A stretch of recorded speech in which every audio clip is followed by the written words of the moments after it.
Bueno, pues procedo a presentarles a otro gran especialista en la materia. El criterio que se ha seguido para la invitación, a pesar de que todos nos tenemos entre nosotros un grandísimo afecto, como ustedes están viendo, pero me temo que no ha sido el afecto que en este caso también comparto por José Antonio. José Antonio Moreno Molina es catedrático de la Universidad de Castilla-La Mancha, pero sobre todo, además de un gran jurista, es un especialista, es uno de los especialistas en la doctrina sobre derecho de los contratos. Es sobre este tema que la idea que se ha seguido es que, a pesar de sus grandes obras en todas las parcelas del derecho administrativo, la idea es que llamamos a hablar a las personas que hemos llamado a hablar porque han escrito o han trabajado específicamente sobre la materia. Él nos va a hablar sobre un criterio fundamental a la hora de la selección del contratista, que es la solvencia, la clasificación, los PANAP, todo lo nuevo que hay en la ley sobre esto. Sin más, no quiero alargar las presentaciones porque hoy los perfiles están en Internet, tienen ustedes en Dialnet todas las publicaciones que realmente son impresionantes, porque él no solo ha trabajado sobre contratación, sino que ha tocado prácticamente casi todas las parcelas del derecho administrativo. Tiene la palabra. Muchísimas gracias, Jesús, por la muy generosa presentación. Es un honor poder estar en las jornadas que tan magníficamente has dirigido y pues con un programa pues de tanta calidad. Es un honor para mí compartir con Jesús y con el resto de ponentes estas jornadas. El tema que me encargaba desde que diseñó y organizó el curso, bueno, pues es amplio. Yo he querido seleccionar algunos aspectos sobre estas cuestiones que considero relevantes en la nueva ley de contratos y sobre los mismos pues me pronunciaré a continuación. No quería dejar de resaltar algunas de las líneas maestras de la ley sobre las que pues, ha disertado pues, magníficamente el profesor Jimeno, pero que quería resaltarlas desde el punto de vista de que condicionan toda la interpretación y aplicación del texto. Yo creo que es verdad que estamos ahora ante un verdadero nuevo modelo de contratación pública. En España, en cada una de las reformas en materia de contratos públicos se habla de esa, pues la necesidad de un nuevo sistema, un nuevo modelo. Pues sí, ahora sí que de verdad va a haber un cambio importante en relación con la gestión contractual, porque la propia ley sí que nos ha introducido muchos aspectos que nos cambian esa dinámica. Y yo quería partir mi intervención pues de cómo ese nuevo modelo se diseña desde el derecho europeo, que ya había venido apuntando muchas de estos cambios, sobre todo en la perspectiva que las directivas de contratación, no ya de esta generación de 2014, sino de la anterior, de 2004, si recuerdan, dieron una evolución muy clara desde un derecho en los contratos muy pensado en las prerrogativas de la Administración, en las reglas que tienen que aplicar las administraciones como privilegios frente a los contratos privados, a una contratación pública que debe enfocarse en el respeto de los principios generales de la contratación. La perspectiva es totalmente diferente, se sitúa en la órbita de los licitadores. Se le quiere garantizar su igualdad de acceso, la transparencia, la libre concurrencia. Bueno, pues el derecho europeo nos ha cambiado ese enfoque de la contratación pública y de cómo debe ser analizada y aplicada. Las nuevas directivas dan todavía un salto más cuando hablan de la estrategia en la contratación. Hoy los procedimientos de contratación pública no son solo una forma de adquirir bienes y servicios a través de unas reglas procedimentales que siguen las administraciones, sino que se incorporan aspectos sociales, ambientales, de innovación y desarrollo, y lo hacen a lo largo de todas las fases del procedimiento de contratación. Es un cambio muy notable que viene a recoger la ley de contratos cuando diseña un modelo que es eficiente, transparente, que es sostenible, que es estratégico. Bueno, pues los cambios respecto al modelo anterior son evidentes y nos sitúan ante unos desafíos de mucha importancia. resumiendo esos grandes aspectos novedosos que presenta la ley de contratos y aplicándolo a su articulado, pues desde el primer artículo vemos cómo ya no es una contratación que busca comprar al mejor precio, sino que ni habla de la oferta económicamente más ventajosa, sino que es una contratación que busca seleccionar al contratista en función de la mejor relación calidad-precio. Esa relación calidad-precio que incluye los aspectos sociales, incluye los aspectos ambientales. Es una contratación transparente al máximo. En España, a nivel estatal y a nivel autonómico, tenemos una legislación de transparencia muy reciente. Pues en contratación pública se supera de una forma muy notable. La transparencia que se exige en contratos es superior a la que se exige hoy en cualquier otra rama de la actividad administrativa. No hay nada más que ver las numerosísimas obligaciones que recoge ahora la Ley de Contratos del sector público. Es una contratación electrónica, por supuesto en todas sus fases, que nos va a exigir pues, una adaptación muy costosa en este sentido, pero que no cabe otra, es obligatoria en el propio texto de la Ley de Contratos, como lo es también en las directivas. Y es una contratación sostenible y estratégica, como se deriva del apartado 3 del artículo 1, obligación de tener en cuenta los aspectos sociales y ambientales de forma transversal a lo largo de toda la ley. De forma obligatoria, una condición especial de ejecución del contrato social o ambiental y, aparte de ello, hay que valorar desde el principio, desde lo que establece el artículo 28, en la racionalidad y consistencia de la contratación, desde que inicia el expediente, el gestor de la contratación debe plantearse en qué momento va a poder introducir aspectos sociales y ambientales. Bien, de los aspectos que principalmente voy a centrar la ponencia, principalmente los vamos a encontrar en el libro primero de la Ley de Contratos, que entre los muchos aspectos que regula son los elementos estructurales que se aplican a toda la contratación del sector público, se encuentra esta capacidad, la solvencia y, bueno, pues las reglas desde los primeros preceptos de este libro primero, los que fijan la formación del expediente de contratación y todo lo que debe integrarse en el mismo.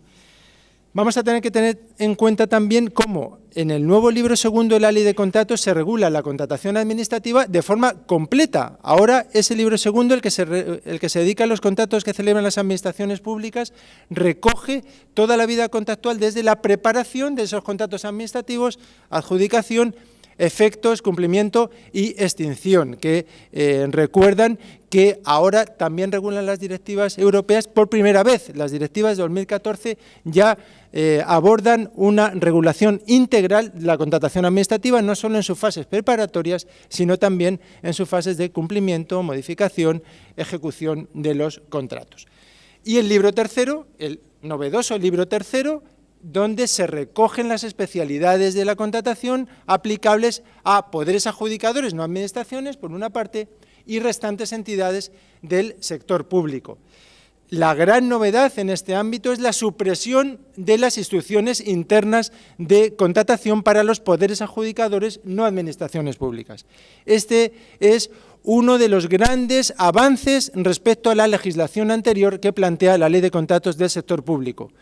Va a permitir un aspecto que era fundamental en nuestro sistema nacional de contratos, como es la unificación del régimen contractual público. A partir de la Ley de Contratos, toda la contratación del sector público, incluyendo poderes adjudicadores, administraciones y no administraciones, estará sometida a las reglas que fija la propia Ley de Contratos. Se acaba con la grave y muy perjudicial huida del derecho de la contratación pública que se llevó a cabo con la proliferación de miles de instrucciones internas de contratación que establecían reglas propias para todos estos numerosísimos poderes adjudicadores y que habían producido una atomización, una dispersión de esa legislación, además sin una publicidad unificada, y había llevado a una falta de concurrencia en la contratación pública en España. Este era un problema que nos afectaba muy especialmente al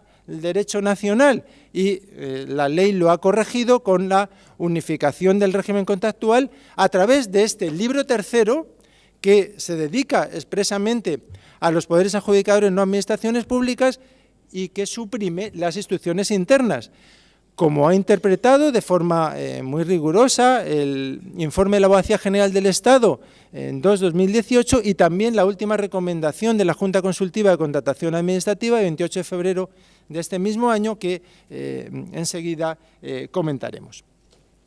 Entre las novedades relacionadas con las fases de capacidad y solvencia hay una que, a mi entender, es la más relevante, y es el establecimiento como regla general de la declaración responsable como forma de acreditar la capacidad y solvencia de los licitadores. El nuevo régimen jurídico ya ha avanzado en la legislación, en la última etapa de la legislación anterior, va a suponer una importante liberación de carga administrativa para los órganos de contratación y también para los licitadores, en la medida en que solo deberán presentar esa declaración, ese documento europeo único de contratación que les libera de la presentación de los numerosos documentos que acreditan esa capacidad y solvencia. Es una medida que va a resultar fundamental para el impulso de la participación en las pymes en la contratación pública, así lo exige el derecho europeo, y entre las otras medidas que quieren buscar una mayor participación de estas pequeñas y medianas empresas se encuentra establecimiento de la declaración responsable como regla general. También está la división en lotes de los contratos, también está el impulso de la transparencia en la contratación, la utilización de medios electrónicos. Se les facilita a las empresas con poca capacidad, con poco personal, el acceder a un mercado de la contratación pública hoy tan importante desde un punto de vista económico. Bien, en la declaración responsable, el artículo 140 establece la regla general y solo hay algunas excepciones para el abierto simplificado, y ahora veremos para el simplificado todavía más, o el de tramitación sumaria, o el que se le ha dado en llamar súper simplificado. Para el simplificado general, para el que se va a convertir en el procedimiento normal de aplicación por las administraciones y poderes adjudicadores, hasta 2 millones en obras y 1 millón en suministro y servicios, se permite que se establezca una declaración responsable, no el DEUC, sino una declaración responsable, sin perjuicio de que si el órgano de contratación decide acudir al DEUC, mejor. De hecho, yo recomendaría que se acuda al DEUC, porque es un modelo unificado que para las empresas puede resultar complejo de cumplimentar la primera vez, pero una vez que se hace ya va a servir para cualquier oferta que se quiera presentar ante cualquier administración pública, con lo cual yo creo que es preferible acudir al modelo europeo, aunque se puede establecer un modelo aparte en los simplificados. Por supuesto, en el procedimiento de tramitación simplificada sumaria, contratos de obras de menos de 80.000 y suministro y servicios de menos de 35.000, ahí sí que la ley directamente exime a los licitadores de la acreditación de la solvencia económica y financiera y técnica y profesional. Este procedimiento simplificado sumario permite realizar una tramitación muy sencilla, muy ágil, de la adjudicación de los contratos, y realmente nos ofrece una herramienta que permite descartar la utilización generalizada de los contratos menores, porque se adecúa en cuanto a las cuantías, incluso son superiores, y para el órgano de contratación le facilita una utilización de forma asequible. Yo creo que ahora, en este proceso primero de aplicación de la ley, donde si hay un aspecto que está preocupando es la utilización de los menores, esa limitación que establece la ley, pues de una forma que ha dado lugar a mucha polémica, pero también que está generando inseguridad jurídica en el sentido de cómo aplicar esos límites del contrato menor, con las resoluciones contradictorias de la Junta Consultiva de Contratación Administrativa Central de la Junta de Aragón. Las dos que se han pronunciado hasta ahora no coinciden en su interpretación, y con otras posibles interpretaciones pues, doctrinales que están apareciendo de todo tipo, pues yo creo que tenemos un procedimiento simplificado de tramitación sumaria con garantías de libre concurrencia, de transparencia, de publicidad, que nos da seguridad en el sentido de que en los controles que se vayan a hacer del mismo no nos van a poder poner tachas, como el contrato menor sí puede ocurrir. Pues yo creo que la utilización de este procedimiento debe ayudar sin duda a la gestión contractual. Otros aspectos de la solvencia sobre los que quería incidir. En la acreditación mediante declaración responsable se han producido, lógicamente, incidentes en los expedientes de contratación que, a mi entender, resume bien la resolución del Tribunal Administrativo Central de 5 de septiembre de 2017. Distingue entre la posible subsanación, la aclaración, cuando no se presenta esa declaración conforme o se presenta otro documento, o incidencias que pueden surgir al respecto. Bueno, pues esa resolución del TAR del Tribunal Administrativo Central aplica también la jurisprudencia del Tribunal de Justicia sobre la subsanación de los documentos en fase de tramitación del expediente de contratación. Bueno, pues ahí la dejo por si quieren consultarla. En relación con la capacidad de obrar, los operadores económicos, los licitadores, deberán acreditar capacidad jurídica y de obrar, habilitación empresarial o profesional requerida en el objeto del contrato y la solvencia económica, financiera, técnica y profesional.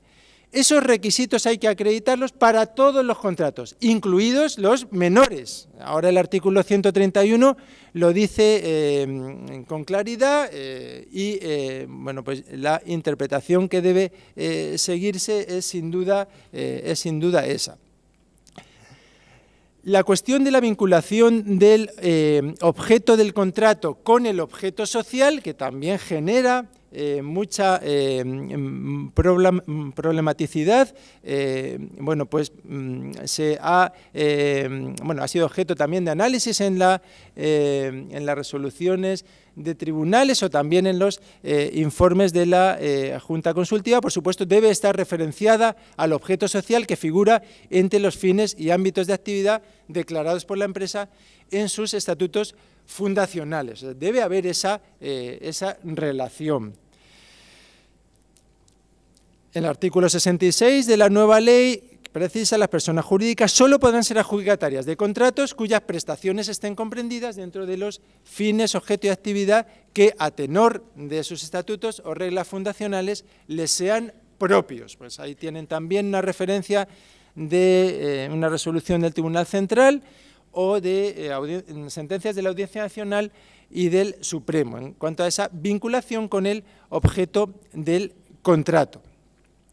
Acreditación de la capacidad de obrar con escritura, documento de constitución, estatutos o acta fundacional en lo que consten las normas en las que se regula su actividad. Resolución del Tribunal Central, en este caso relativa a la inadmisión por falta de representación de la empresa que se había presentado. Estos requisitos ya serían comprobables con el adjudicatario del contrato. Evidentemente esto no hay que presentarlo hasta que la empresa no resulta adjudicataria del contrato. El cumplimiento de los requisitos de actitud y capacidad antes de la fecha límite de presentación de las ofertas. Esa es la fecha que hay que tener en cuenta. Una vez hecha la presentación de las proposiciones, no se pueden subsanar las deficiencias, como quieren a veces las empresas que han presentado sus ofertas. En relación con las UTE, ¿qué novedades presenta la regulación? En primer lugar, una regla que ya estaba en la regulación anterior y que resulta esencial a la propia configuración de las unidades temporales de empresa. Quien contrata son los empresarios que integran la UTE, cada uno de los cuales debe tener los requisitos de capacidad y solvencia por sí mismos, como bueno, pues ha destacado la jurisprudencia del Tribunal Supremo. la resolución también muy reciente del Tribunal Administrativo de Contratos Públicos de Madrid, de mayo de 2017, la 164, analiza la acreditación de la experiencia por una empresa de una UTE. O sea, en un contrato posterior, esa empresa quiere justificar la experiencia y no se puede atribuir la experiencia de toda la UTE. Es una experiencia proporcional a los trabajos que esa empresa haya desarrollado dentro de la contratación anterior. En este caso, pues dice el Tribunal de Madrid que se puede acreditar como máximo el 20% del importe adjudicado, pues ese es el que le corresponde a esa empresa. Novedades en la regulación de las UTEs: el artículo 69 de la nueva ley. Si se aprecian posibles indicios de colusión entre empresas, se puede requerir a las empresas para que justifiquen, para que motiven el que no concurren esos motivos. También la mesa o el órgano de contratación pueden trasladar a la Comisión Nacional de los Mercados y la Competencia.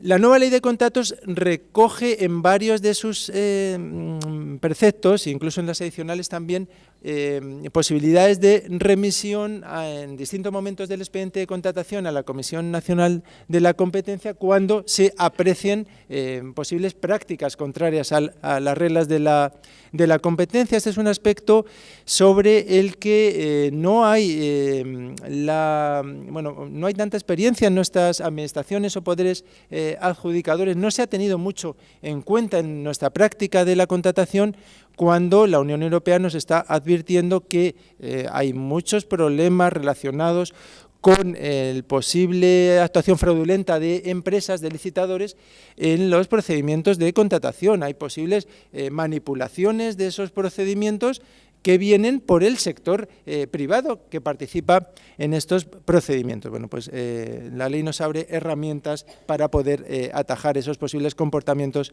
contrarios a las reglas sobre competencia, que al final están muy vinculadas a la propia normativa de contratación pública. El artículo 69 también contempla el supuesto de que se produzca la modificación de la composición de la UTE durante la tramitación de un procedimiento de contratación. Bueno, y contempla la necesidad de excluir a esa unión temporal. Otra novedad que recoge en fase de solvencia la ley de contratos es el artículo 128, que incorpora también otra regla de la Directiva de Contratación Pública. Se podrá exigir a los licitadores que presenten un informe de pruebas de un organismo de evaluación de conformidad o certificados expedidos por organismos como medios de prueba de la conformidad con requisitos que se quieran exigir en una determinada licitación. Aquí la ley ofrece también una serie de herramientas útiles, como pueden ser no solo estas evaluaciones de organismos, sino las etiquetas de tipo ecológico, de tipo relacionados con aspectos sociales, consumo de productos justos, etcétera, que se pueden tener en cuenta en los procedimientos de contratación. Bueno, y define la propia ley que son organismos de evaluación de conformidad conforme a reglas también europeas. Sí interesa resaltar que el aspecto clave a lo largo de la tramitación del procedimiento en cuanto a la diferenciación entre lo que son requisitos de solvencia de los criterios de adjudicación. Estamos en momentos diferentes. En unos casos se tienen en cuenta características de la empresa y en otros casos características de los productos. Si se refieren a requisitos relacionados con la empresa, va a fase de solvencia. Si están relacionados con los criterios, o sea, con requisitos del producto, del bien o servicio, iría a la fase de criterio de adjudicación. Bueno, pues sobre esto insisten mucho las resoluciones de los tribunales administrativos o la jurisprudencia del propio Tribunal de Justicia de la Unión Europea. Y pues les he recogido algunos de esos supuestos. Para ser valorado como criterio de adjudicación se debe referir a la prestación objeto del contrato y pues que contribuya a una mayor calidad de la prestación. El artículo 145 de la nueva Ley de Contratos, un precepto enorme en cuanto a su extensión, complejo en su aplicación, va a ser uno de los que más dificultades nos plantea en la aplicación de la Ley de Contratos, en la medida en que diseñar ahora un pliego y establecer los criterios que seleccionemos para determinar la adjudicación del contrato, pues es ahora complejo. Pensemos en la utilización del coste del ciclo de vida de los productos y servicios o conceptos jurídicos indeterminados de tan compleja precisión. En cuanto al control, me voy a remitir a la intervención que va a hacer mañana la presidenta del Tribunal de Contratación de Andalucía, María José Santiago. Únicamente yo quería apuntar cómo en la ampliación del objeto social, en la ampliación del objeto del recurso especial, hay una importante bajada de los umbrales cuantitativos, que no es completa, lo que a mi entender procedería, que es la supresión de cualquier umbral y es la aplicación del recurso, la extensión del recurso especial a toda la contratación del sector público con independencia de su cuantía. Yo creo que eso es lo que exige el derecho europeo, tanto en las directivas de recursos como en la jurisprudencia del Tribunal de Justicia de la Unión Europea. Los mecanismos de recurso deben ser ágiles, rápidos, eficaces, las medidas cautelares automáticas deben estar previstas, algo que no contempla la suspensión automática del procedimiento, no lo contempla ni los recursos administrativos ni los recursos contenciosos administrativos en nuestra regulación. Pero, como decía, me remito a la ponencia de mañana, en la que también pues, se hablará de esas limitaciones en cuanto a esas cuantías, pero también en cuanto a la planta de los tribunales de recursos contractuales y la posible ampliación en el ámbito local, que a mi entender carece de toda justificación. Bien, contratos de los poderes adjudicadores no administraciones públicas. Una de las novedades más importantes en la regulación de la nueva ley. Vamos a ver cómo se configura en el libro tercero del nuevo texto legal. Bien, la ley parte de la diferenciación, como ya hacía la anterior, entre los contratos de los poderes adjudicadores sujetos a regulación armonizada o no sujetos a regulación armonizada. Los sujetos a regulación, mismo régimen que las administraciones públicas, sin más cuestión. Se les aplica el libro segundo de los contratos administrativos. Por debajo de los sujetos a regulación armonizada, tenemos que distinguir hasta 15.000 euros en suministro y servicios, hasta 40.000 euros en obras, es decir, los límites del contrato menor, dice la ley que se podrá acudir a la adjudicación directa. No habla del contrato menor, habla de adjudicación directa. Entre los límites del contrato menor y los contratos SARA, la ley habla de que se utilizarán los procedimientos que aplican las administraciones públicas, pero enseguida veremos con qué especialidades. A la hora de determinar los poderes adjudicadores, el artículo 3.3 ahora habla expresamente, considera poderes adjudicadores a las fundaciones públicas, a las mutuas colaboradoras con la Seguridad Social, podía haber ampliado a más entidades, pero lo concreta ahí, de forma que el resto de entidades del sector público podrán ser o administraciones o poderes adjudicadores no administraciones.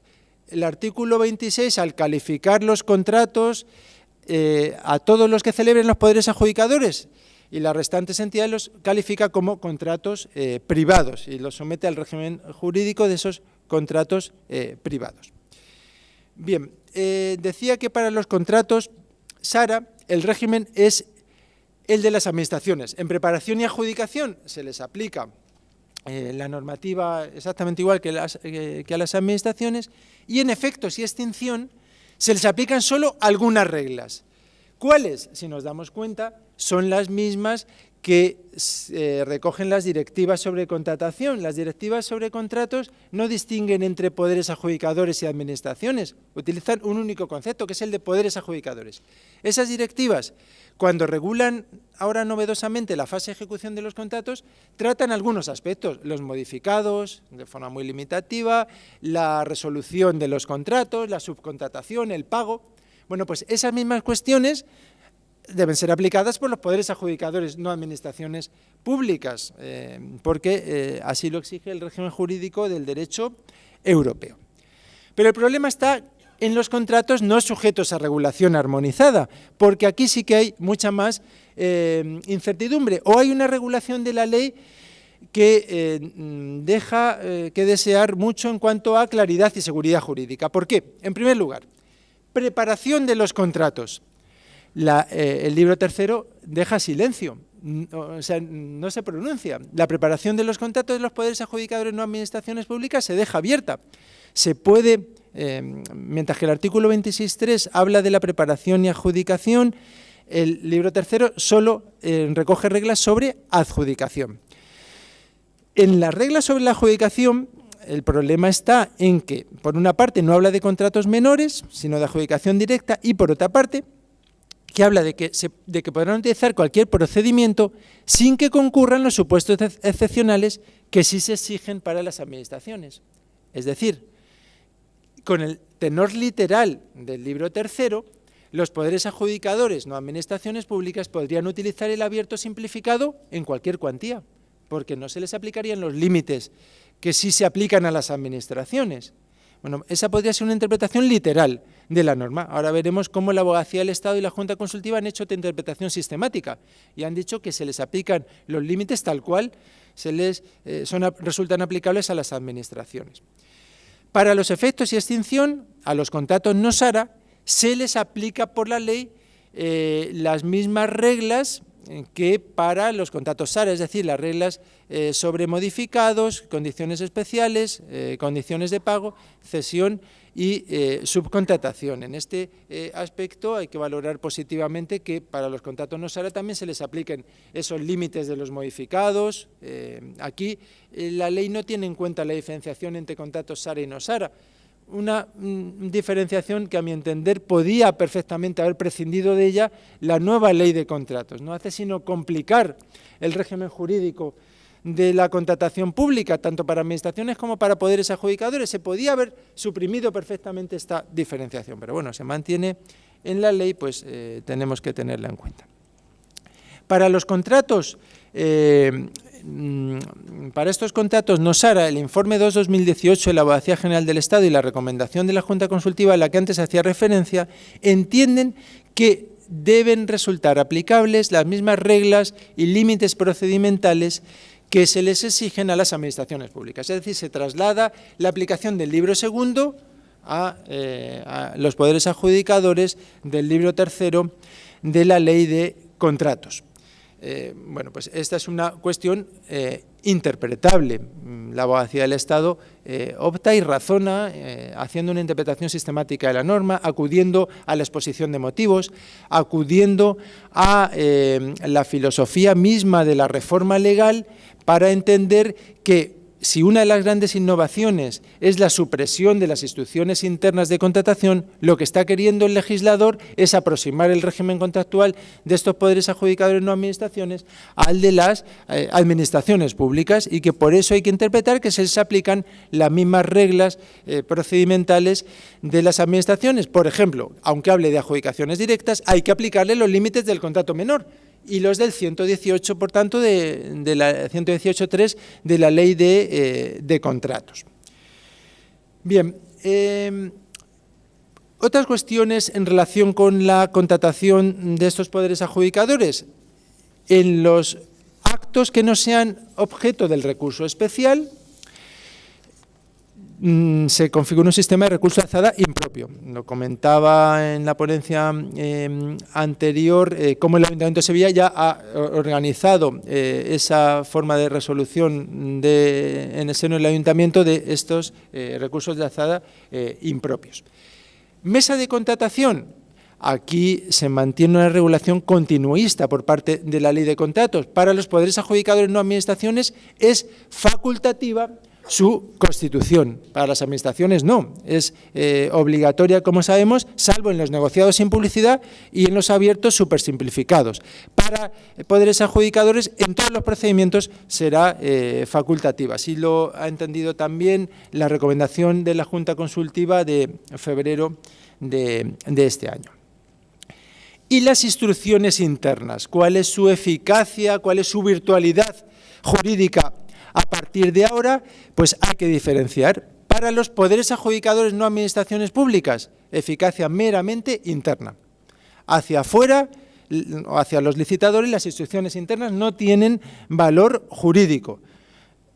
Han quedado reconducidas a un aspecto muy concreto, que es la organización interna del propio poder adjudicador, si se quiere dotar de unas reglas propias en cuanto a si crean mesas de contratación o no, sus propios órganos o la regulación que quieran, pero de una forma exclusivamente interna. Insiste mucho el informe de la Abogacía del Estado en que carecen de valor jurídico hacia afuera, y aquí también lleva a cabo una interpretación sistemática de la ley de contratos, en el sentido de que en algunos preceptos de la ley, sobre todo en las transitorias, se hace alusión a que hay que actualizar las instrucciones internas. Parece que siguen manteniéndose esas instrucciones internas, dice la Abogacía del Estado, que no, para los poderes adjudicadores no administraciones públicas quedan eliminadas con la nueva ley, por lo menos en las relaciones con terceros.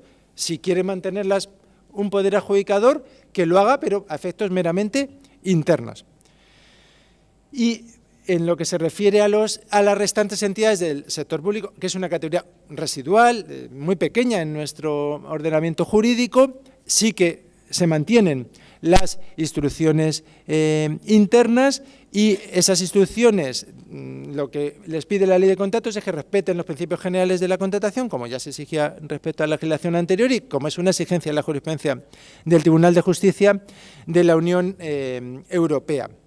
Se contempla expresamente la adjudicación directa para esos contratos que coinciden con las cuantías del contrato menor. Para estas restantes entidades sí que es adjudicación directa, no límites del contrato menor, y como estas restantes entidades no son poder adjudicador a efectos europeos, ya no están sujetas a las reglas sobre modificados, las obligaciones en fases de ejecución de los contratos, que sí que someten a los poderes adjudicadores, no administraciones públicas. Una salvedad: los partidos políticos que junto a las organizaciones empresariales y sindicatos se han añadido en el ámbito subjetivo de aplicación de la ley de contratos, aunque sean poder adjudicador, ellos sí que van a poder dotarse de instrucciones internas de contratación. Aquí se ha establecido una excepción por la ley, y es que a los poderes adjudicadores, cuando sean los partidos políticos, sí se les permite tener sus propias instrucciones, algo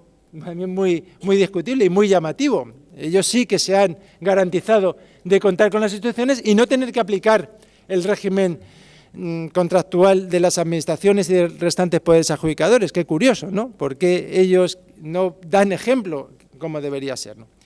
Bueno, pues para acabar, bueno, pues un pequeño homenaje a Forges, un poco resaltando la complejidad del derecho de la contratación pública, que yo quería ligar con la necesaria interpretación y aplicación que hay que hacer de la nueva normativa, pues en clave positiva, como una posibilidad de transformación de nuestras administraciones, de nuestra gestión contractual.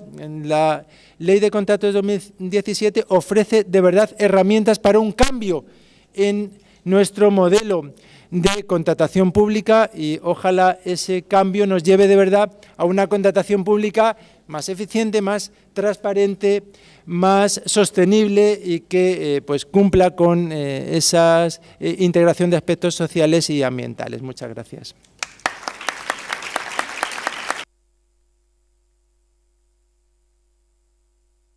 Bueno, pues enhorabuena al ponente. El ponente es el director de la revista Contratación Administrativa Práctica, es autor de numerosas publicaciones. Yo solo les voy a recomendar una de ellas, bueno, podrían ser muchas, ¿no? Pero quizá la de los principios generales de la contratación, porque, como decía el profesor Clavero, las leyes cambian, pero los principios permanecen. Bueno, pues sin más les emplazo a esta tarde, que tenemos una muy buena tarde. Fíjense cómo ha sido la mañana, pues por la tarde van a ver ustedes, ¿eh?